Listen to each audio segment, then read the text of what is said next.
As the music industry continues to struggle, music labels have found some solace and new revenue streams by partnering with video game companies.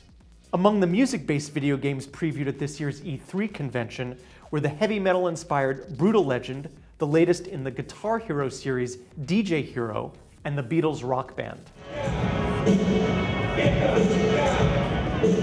Video game executives see their partnership with the music industry as a win-win proposition.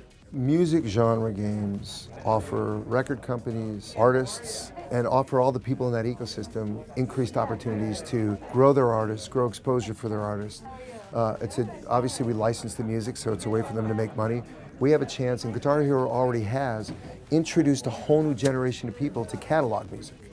Right? So that helps sell the catalog. It helps resurrect artists. Conversely, music has helped broaden the audience for video games. It's become opened up in a lot of ways, I think, to a more casual audience that's not your core hardcore players, which I think is awesome.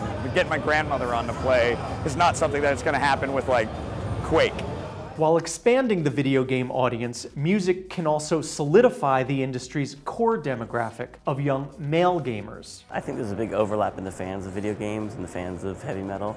And I've always loved heavy metal and video games, and I always thought they should go together in some way, because if you look at the album covers, they have these depictions of crazy fantasy worlds that I just thought would be fun to jump into and run around with a broad axe. It's time to sound the battle cry.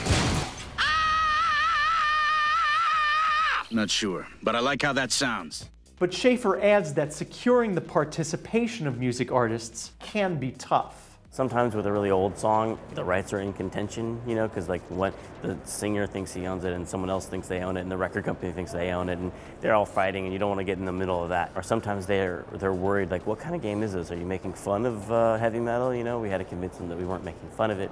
And sometimes they just want tons of money.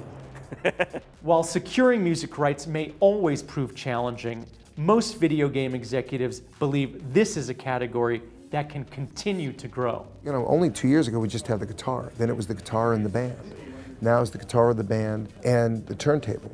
What we want to do is just expand the number of people who can participate, expand the number of genres, expand where we are in the world, and expand the way we grow with the user's desire to grow with the game.